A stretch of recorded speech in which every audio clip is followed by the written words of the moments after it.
Where are we going? G'day.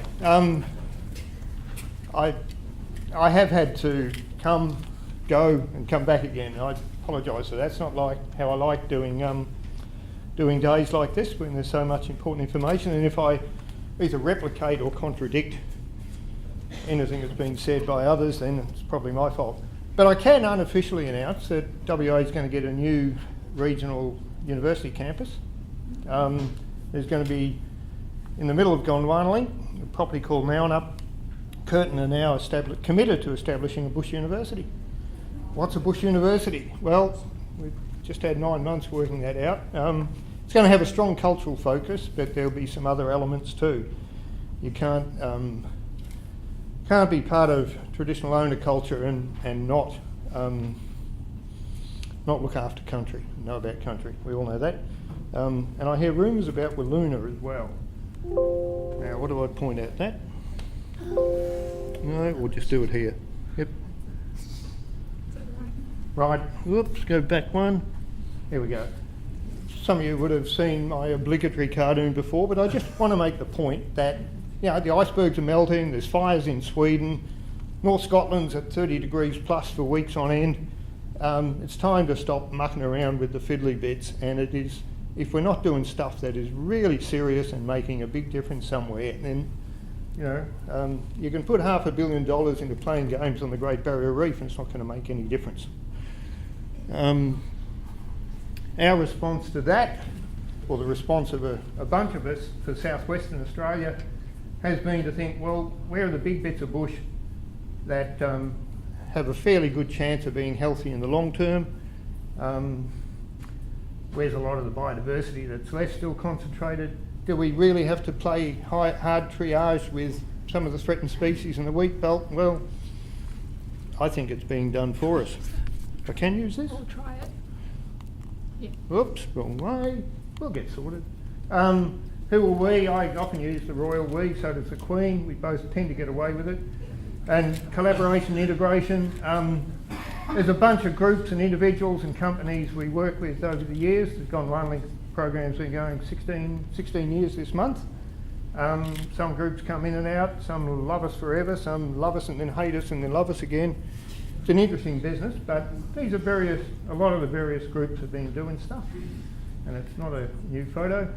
There's the concept that from the wet forest through, you've probably got 3 main zones. We've got lots of areas where people have done their conservation action plans. We like to think it all fits together neatly. We'd like to know if the things being done in the wet forest are giving us ecological health the same as the stuff out in the woodlands or the Nullarbor. But we all know life's not that tidy, isn't it? That's not how it ever works. You get your information from people who want to do particular things. And I think our decision has been, if you want, particularly for the bigger information, vegetation quantity and quality, thank God for satellites, and bird data, because of you guys. There's a lot of it around, and you can see the things quite regularly. Who's got the best faunal database in Australia, etc. So that's where we've gone. There's a place in WA now called the Great Western Woodlands. You've all heard of it. A lot of you have been out there. 10 years ago that name did not exist. It was just that bit of bush the other side of the wheat belt, the leftover bit. So here's one exciting positive thing that's happening. For those who didn't know where it is, there it is, just the other side of the wheat belt. A multitude of tenure and a lot of mining activity. Some reserves, couple of big reserves, perhaps bigger than can be actually managed, but that's the sort of matrix we work in. I wanted to throw this, no, that's not the Great Western Woodlands, hang on. I wanted to quickly throw this one up. This is it's about 12 years ago now. It's the David Thomas Foundation. David Thomas, the man with the cobra that looks uncannily like Malcolm Turnbull's. At the time made the largest philanthropic gift to the environment in Australian history, a $10 million David Thomas Foundation challenge, and that's what enabled BirdLife to, it was a challenge, you've got to match it, to pull together the matching money through all your wonderful supporters and donors to do that 3 year, I think, paid mega survey of the Great Western Woodlands to start establishing a benchmark for the largest temperate woodland left on Earth, which we knew bugger all about at the time and don't know a lot more about now. Fantastic effort, which you are keeping going without any income stream, I understand. Well, that's nothing short of heroic. I'm not going to go through all the stuff in the great big report. There's two little fibs in the title of this thing. Listening to the birds, I'm totally tone deaf. Land manager, well, I just sort of stir other people up and try and get them to manage things better. But don't worry about that. But I have had a bit of a look at all that data, and I have talked to a few of the people playing with it. This is just one example from that big report. The assumption I get is exactly the same as I get when I look at the plant information for that area. You can't find the bit that's more important than the other bits. It's actually the whole working together that gives us the vigour out there. And I think that maybe sounds pretty obvious, maybe sounds a bit fundamental, but it is fundamental, that it's not how we do conservation in Australia. And we don't have the options to do it this way anywhere else. Harry Recker, 10 years ago, was the only systematic bird work I knew of happening out there. Harry Recker is also the bloke who coined the phrase the Great Western Woodlands. And when someone said, well, it's east of Perth, and he said, Australia's a one continent. And it was Harry in this room about 6 years ago who, there was only one or two systematic ongoing bits of work happening in the woodlands. We did all the political fanfare. BirdLife started the survey, had a science gathering here. You walk into the room and there's about 30 people all doing work in the woodlands. A lot of them came from the east and they jumped up and said, well, we thought we'd known about woodlands because we'd worked in this bit up at Wedderburn or somewhere, and then we came here and discovered what a big area functions like when it's natural. And then Harry, as usual, got up and said, bloody trouble with the woodlands, it's not big enough. And then just went on to verify that with lots of bird data about the fact that purple crown lorikeets was his flagship. They travel thousands of kilometres. The other big issue for that area, and you've got them down as the guardians of the old growth woodlands, I'd probably say they were the beneficiaries in your rufous tree creepers. Thank goodness I know what that bird is, I've got it written underneath. Biggest threat out there, and indeed across all of southwestern Australia, is wrong fire. There's been a few good studies on that, and Suzanne Prober, Carl Gosper and Colin Yates have done some great work in Gimlet, and I think our salmon gum woodlands, if it's not at least 200 years old, it's a baby. Not only is it a baby, but it burns more and it's less biodiverse. Now this is radical stuff, and 2 weeks ago similar information data came out for the mountain ash forests of Eastern Australia. And you won't get this fella unless you stop that. We've lost somewhere around 70% of the mature woodlands of the Great Western Woodlands in the last 3 decades. Just thought I'd throw that in. Our bit of a response to dealing with that, and I suspect I'm duplicating some of what you've already heard, bit disappointed with government's response, so get on with it. Federal Court have been fantastic. They've started whacking native title declarations over large areas. We've worked for about 8 years now with the Nudju people from Norseman, set up original arrangements, helped them with a very detailed conservation action plan, which has malleefowl and I think bronze-winged pigeons in there as key targets. As of October the 1st last year, they now run their own show. It's going to be a 4.4 million hectare IPA, and the Fed seem to be shuffling money at them. I'm not getting much of it. And the essential management that birds need, and the ongoing management. You've got hundreds of volunteers to go out there from here, but I would argue that we've got to gradually build the local effort. And these are the November 2015 fires. That was an active malleefowl mound. That's the tags going in to monitor it to find out when it goes active again in 20 or 30 years. Nudju will still be there. And just as a matter of interest, what do those birds need out there? Well, it is an area with just about no surface water in summer, except Naju has these water trees. And salmon gums, they bugger up when they're young and put rocks in the middle and get epicoric growth, and you get water in the middle for a lot of the year. Taste, there's a four-letter word, but it tastes terrible. But they weren't just water points, they were hunting points, because they brought in the bronze-winged pigeons and other birds, and I suspect had a significant impact on bird life of an area. Righto. Now, you guessed it, that's not the Great Western Woodlands, that's in the central zone of Gondwana Link between Fitzgerald River and Stirling Range National Park. The mosaic of lands we work over I think it's Crown Land, a river reserve along Karakarup Creek, the Nowanup property, soon to be campus of a distinguished university, wonderful nature reserve that Sarah Coma has great fun in, bush heritage property, 400 hectares they've just put back to bush to connect other bits, a private investor in the background, and we'll get to the Stirling Ranges one day. The argument, the debate, the discussion we've been having for more years than I can remember, well, ever since we got there, is there is a fundamental difference between simplistic revegetation and ecological restoration. And I get continually disappointed that a lot of people still don't get it, and you know, the number of times you get told, oh, well, you can't afford to do all that complex stuff, it won't work anyway, you can't replicate the bush, you can't blah, blah, blah, farmers won't do it. We've got about 1,800 hectares, by the way, it said otherwise with farmers, and there's all up about 6,500, 7,000 hectares gone in the last 15 years.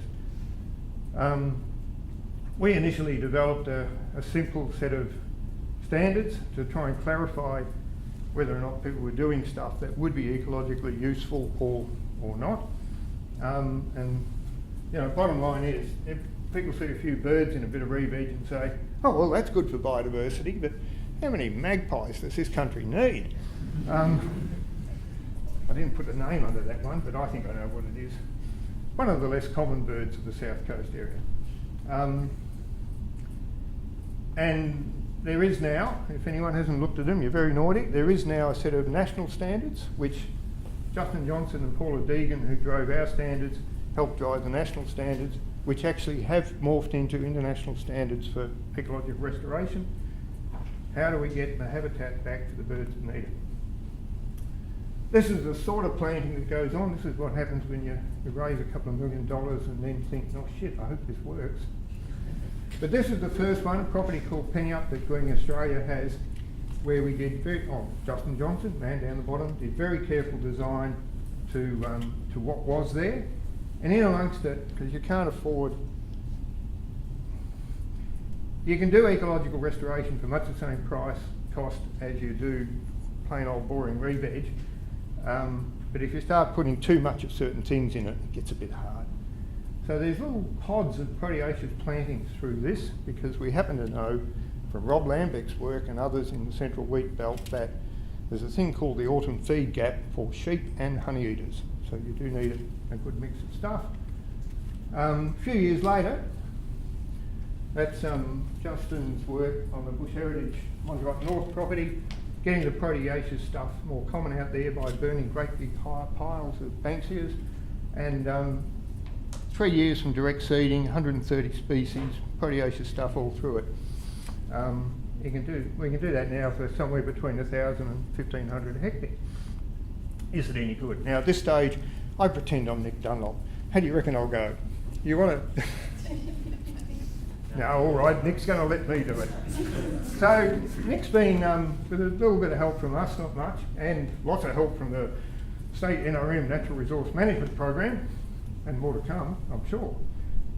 Nick's been running a really exciting citizen science program. Sorry, slight interrupt.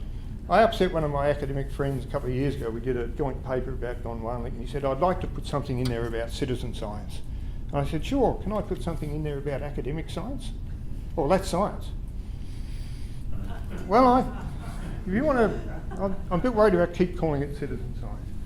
Anyway, there's been a quite wonderful program, one of the Nick's Council of WA's many offshoots, That's my second favourite slide for Nick's presentations.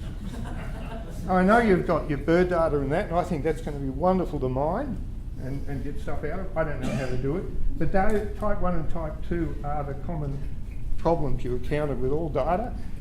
And I am so over the latest PhD candidate who wants to model something. So there are lots of keen people out there who do seem to flock to these courses and opportunities. Isn't that just fantastic? I do worry about the lack of, thank you, the lack of age and gender diversity in mixed teams, even though we know what the demographics of birdwatchers are. But this pilot program did attract a heck of a lot of support, a lot of people, a lot of volunteers. Nick's approach, he can explain it in question time or panel time, is not to worry about the species so much, but what are the functional groups? Can we compare the functional groups from a wet forest right through? This pilot one was just on the restoration areas though. And there is my favourite graph. Basically the areas planted from there on, early on in G-Link and everywhere else is pretty simplistic revegetation. As we've got on to now, it's I think reasonably sophisticated restoration. And I just added a bracket up top there, Nick, on terminology. So this is the younger stuff where you would expect less biodiversity yet, but it's actually, you know, doing restoration as distinct from just planting trees really does make a difference for the birds and the mammals and the reptiles and the invertebrates. And Nick is going to spend the rest of his life proving that even more for us. I don't eat fish. Not fish. I just wanted to add that, allied to that, there's some other good vegetation work going on down there. Everyone likes measuring every little plant that comes up, but these guys, Deepaw, Steve Hopper from UWA and Siggy from Kings Park are now into the genetics, and it won't be long before we'll have maps that this bush, you know, honeyeater pollinated this bush and then went to that bush and sorted out the seeds. And they're getting movement maps all over these plots, which I think will give us fantastic other bit of information to go on. The other interesting thing that happened on this day is that Steve turned to Eddie Wayon, that's Eddie and Donna Wayon's block, Chingarra, and said, "So Steve, you've got black honeyeaters. So Eddie, you've got black honeyeaters here." And Eddie said, "No, we don't." Oh, hang on. Yes, we do. So that was quite out of their range, but it was the first recording of them. And little reminder that, which seems to have been forgotten in the last couple of decades, ecologically, systems are dynamic and ever-changing. Right, I very quickly wanted to confuse you all with international alphabet soup. You know, a lot of this information just gets hammered into, or built from and hammered into the people doing stuff on the ground. But those of us running large connectivity conservation programs get a bit terrified when the IUCN World Commission on Protected Areas Connectivity Conservation Specialist Group decides they're going to have a set of standards for corridor programs around the world, and they're going to be protected areas and the skinny little connectors. So they had a workshop in Canberra early on this year with more eminent global scientists there than you can poke a stick at, and we managed to smuggle in a bunch of practitioners. Quite spirited conversation about how it works in Australia, in boom and bust, large landscape Australia. They got the message, went off to a big meeting in Lebanon and said that skinny corridors aren't actually how things moved much in Australia, and a lot of Australia is intact. And as Mike reminded me once in an email, for the wheat belt, we've got no idea how things might have once moved anyway. We cleared it before we measured. So this sort of data, this sort of information, this sort of absolutely fundamental. The birds are telling us they like to move around depending where the thunderstorm was, and if it was lake air, off they'll go. Right. It is having an impact at all scales.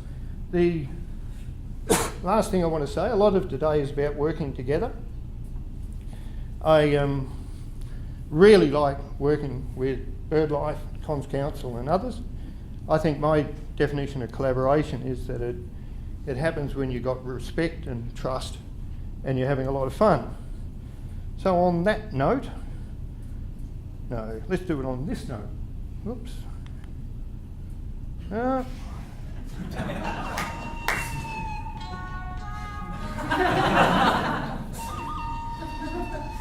I'll go now.